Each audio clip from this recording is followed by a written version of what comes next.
been around rodeo, and as long as I've been around horses for over 20 years, I have yet to run into anybody that competes or does this sport that is not against animal cruelty.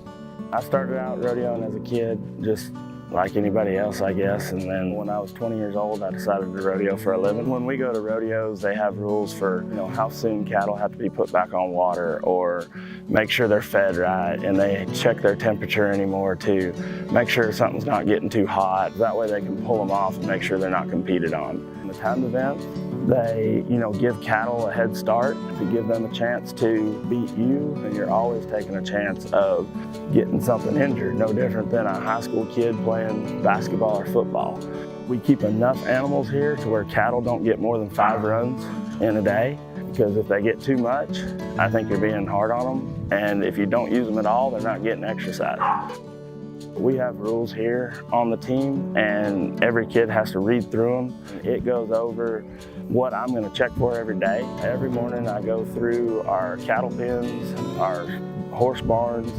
If the stalls are not clean and the horses don't have water, we write you up, and you only get one warning. The next warning, you're gone. We have vets that work for the school.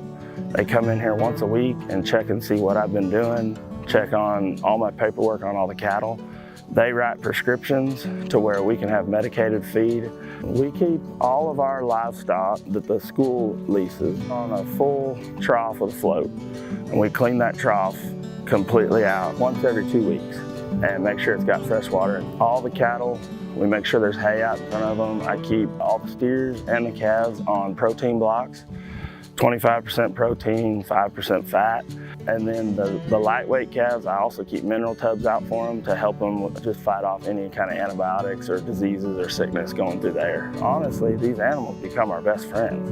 We have a higher chance of taking our animals to the vet if we see something wrong or getting something looked at. If I have a snotty nose, I don't go to the doctor.